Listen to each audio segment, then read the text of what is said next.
Hello and welcome. My name is Nemanja Čabrić and we are here in Belgrade to recap the highlights of the China CEEC Fourth Innovation Cooperation Conference here in Belgrade. This conference gathered the representatives of governments, companies, institutions, universities and other stakeholders that are important for the development of innovation as a motor of overall economic development. What we can see around here is an exhibition space that where companies show their products and the potentials for the cooperation between China and countries of the Central and East Europe. We'll begin our recap from the exhibition dedicated to local Serbian inventors. Some of these inventors were of key importance for the development of technology in the 20th century. However, as we heard at the opening day of the conference, this did not result very much in the actual benefits from the previous industrial revolution for this country. However, what many people here hope is that with the cooperation with China, it will be possible to harness the benefits of technological development for the fourth industrial revolution, which is really vital for the regional economy. Let's see now this exhibition. Here we can see the inventor Nikola Tesla, one of the key figures for the deployment of electrical power supply.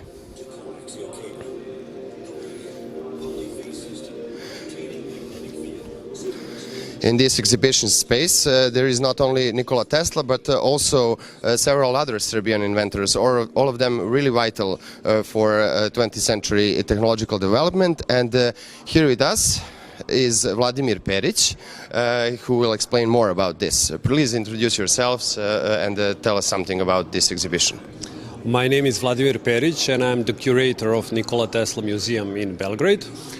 This exhibition is in organization with the agency M2 Communication as an idea of presenting three of the greatest minds of Serbia and also at the same time of the world. Three great scientists that shape the world that we live together and that set the basic founding stone for innovation that we have today. Mihailo Pupin, Milutin Milanković and of course Nikola Tesla. Okay, so you have been here at this conference and can you tell us maybe whether events like this can contribute to future development of technology in Serbia, and how do you see it the future, having knowing the history? I think so. For me, as a curator of museum and as a person that is maybe more in the past, this was a really great example of how to put and present historical events that made the world we live in today. And I think that every one of visitors, when they can see this, maybe just a little bit hint of ideas for some future projects and ideas they will find here. Because like I said, it is the stepping stone, it is some first moments of some of the biggest technology that we have today. Okay, thank you very much for this conversation and we will continue with our tour of this exhibition space. See you. So as we heard, the fourth industrial revolution is coming, and these are inventors that are at this exhibition. They all contributed with their inventions for the humanity today to be in the position to start the fourth industrial revolution and implement it in the production process. Here in this exhibition space we see a lot of companies and they are here to show us that exactly where does this economic cooperation and innovation lead to. And our first example might be the CRBC, who is building in cooperation with Serbian government an industrial technology park. This industrial technology park will span on 3.2 square kilometers on the northern bank of Danube in Borča, just next to the Pupin's Bridge that is carrying the name of Chinese-Serbian friendship. What are the expectations from this industrial park and when will it be built? We will get some answers here from the staff of the company. Hello. Hello. Nice to meet you. Can you please introduce yourself and show us a little bit and tell us a little bit about this project of Industrial Technology Park that is being built? Well, I'm Tong from CRBC. I'm a market manager in Serbia. As to this industrial park, it was first initiated by Chinese and Serbian government in 2015, and CRBC caught the opportunity to implement this project. CRBC and the Republic of Serbia have signed a development agreement to carry out this project, to eventually make this project true. So what will be built here, and how will the development of innovations maybe profit from the construction of this park?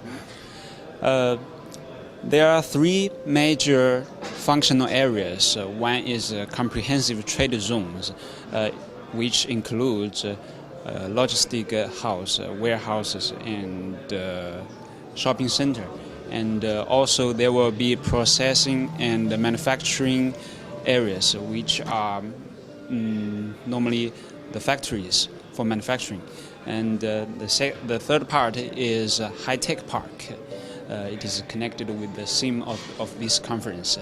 We will provide office buildings for high-tech companies, and we will also invite some companies to move their R&D centers into our park.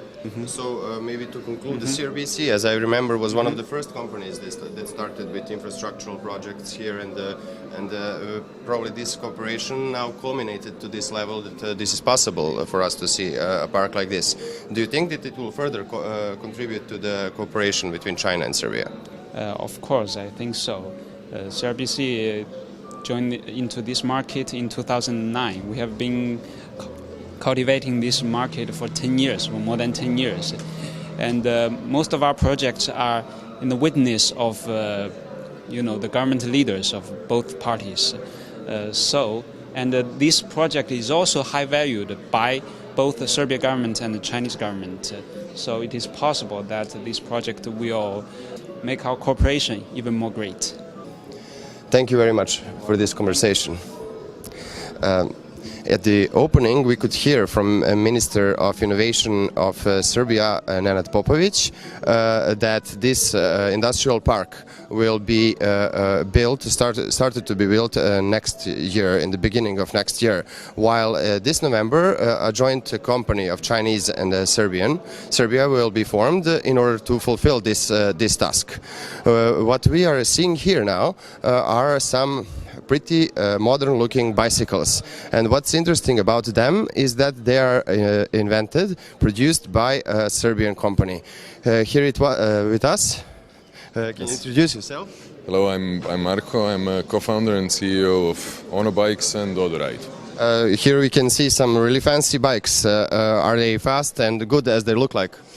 Well, basically, first of all, they're uniquely designed, and this is the first thing that catches the eye, but the design is made around a completely new ergonomic position, which enables you to have this unique riding experience. And we started thinking about new solutions for collective means of transportation, which is Odoride. This vehicle is basically a smart rickshaw. It's try maybe? Yeah, sure. Oh, let's see. Being a lover of bicycles myself, I can say that this is really interesting. Really interesting, yeah. So can you tell me what does this do? Well, it's basically what is do. It's a new means of urban transportation. It takes people in these new cities where in next decade we'll push the cars out and have these, completely pedestrian urban areas where only these kind of transport solutions will be available to go from A to B. We improved hardware very much in regards to compactness, lightness, and also it has a safety feature because this part towards the traffic is closed off. And also we're the only ones that introduced solar panel as well. Solar panel here. So it recharges the battery fully in approximately 5 hours in ideal conditions. Look really cool. I think employees would really envy me. Let me get out of this. It looks really good. So this is what you would want to maybe offer to Chinese market, having in mind that they are really in love with bicycles. Chinese market is very interested because we know that like 3/4 of 75% of the whole global market is like Chinese market. So this is one of the reasons why we're here. This is one of the reasons why I presented what we do, and we want to find partners there, not only to offer the service, but also in regards to production as well. Thank you very much for this conversation. It was really interesting, and thank you for testing the vehicle, helping me. Here we have more Serbian companies that are here to show their products and maybe offer them to Central European and East Europe market, as well as China. But also we have here the China Railway stand and the Huawei stand, and let's first take a little bit tour of this.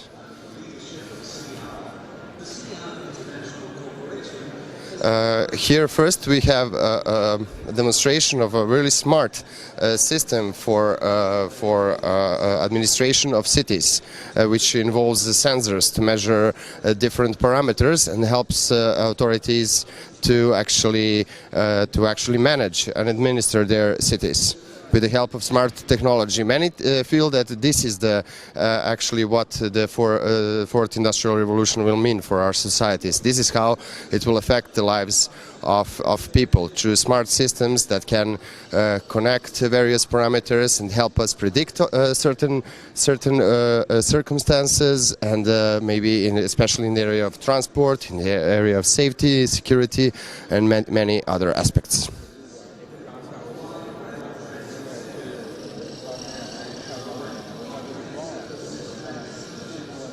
As for Serbia, Huawei is a prominent partner of Serbia in this business and also in the 5G equipment that we can also see demonstrated here. In cooperation with telecommunications company Telekom from Serbia, Huawei here did a demonstration of the 5G network. Currently you can see that the monitors are off.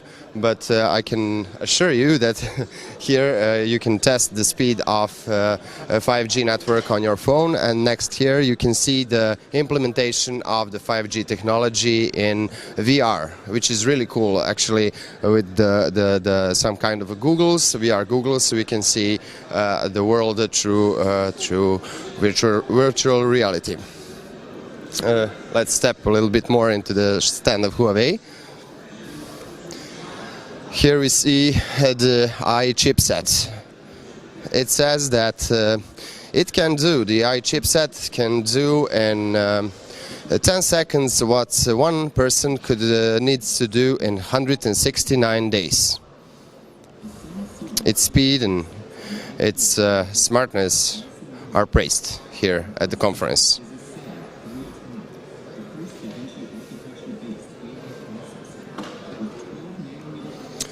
Many countries hope from the cooperation with Huawei that they will be a part of the industrial revolution and the fourth industrial revolution in the area of communications.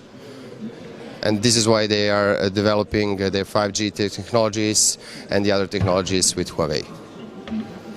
And the next stand that we can take a look at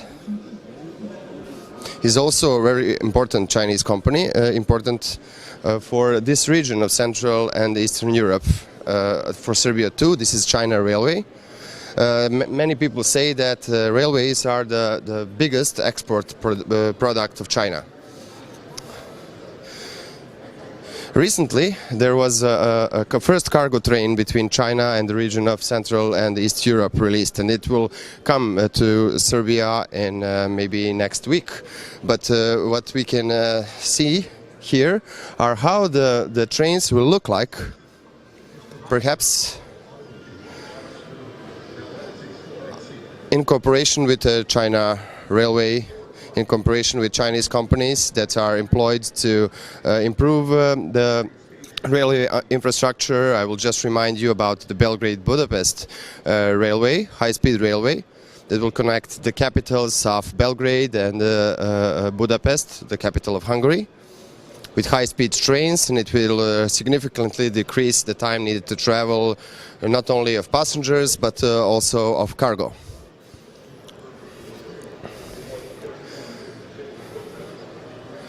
These high-tech trains here were in the focus of the opening day of the conference, and they were toured by government leaders, and here we are at the control center. This is how the control center of a Chinese high-speed train looks like, and I'm really eager to say, I must say, to try this new technology. What do you think? Can I be a driver of a high-speed train? Thank you very much.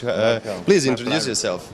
I'm Mr. Yang from China Railway and CRRC.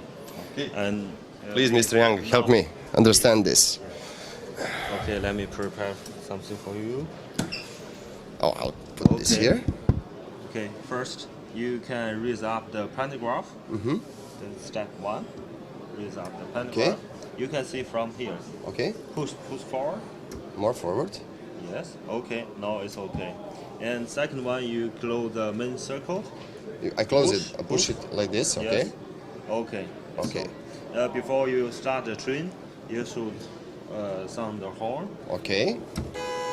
Okay. That's now fine. I you- always wanted to do that. Okay. Now you can start the train by Okay. press and push the throttle.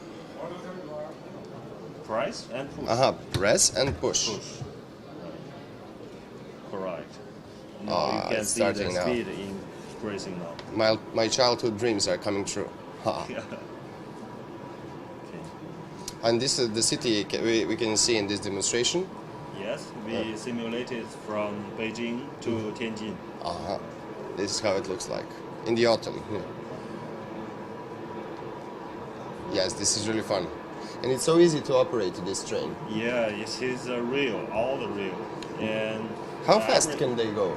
Oh, the fastest test speed, maximum test speed is 420 kilometers per hour.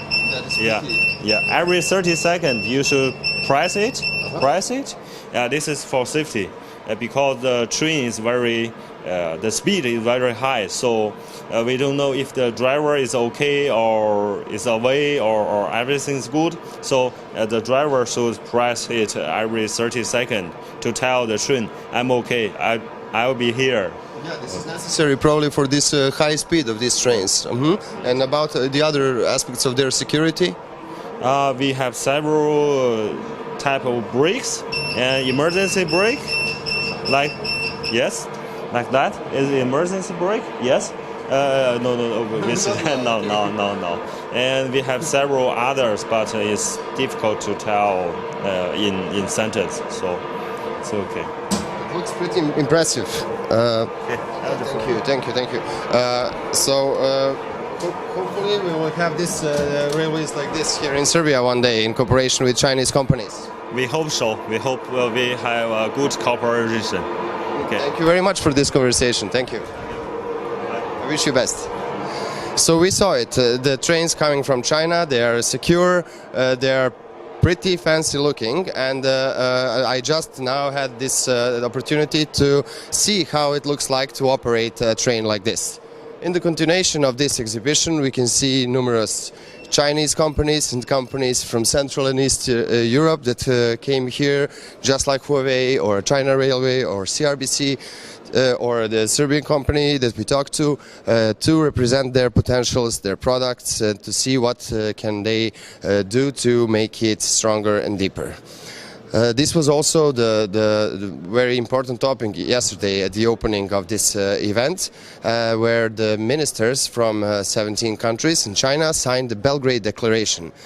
This declaration is about them dedicating themselves to a joint willingness to develop their economies through innovation. And it will be really important for the continued cooperation of these countries. Let's tour some more of this exhibition space. So you see that the exhibition we started with, the name was Stargazers. It aims to show that the people maybe who need to predict the future of technology need to have this deep connection with trends to understand the technology, what can it do and for what can it be implemented. We heard yesterday here that the leaders from China and Central and Eastern European countries believe that they can do and achieve this in a joint cooperation.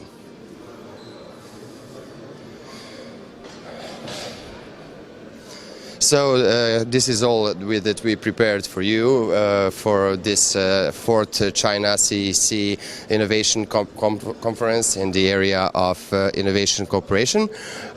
We talked here with many people. They explained to us everything from the history of technology in the Central and East Europe to the prospects of continued cooperation with countries present here and China. Thank you for watching. If you like this report, please subscribe at our channels, YouTube, Twitter and Facebook.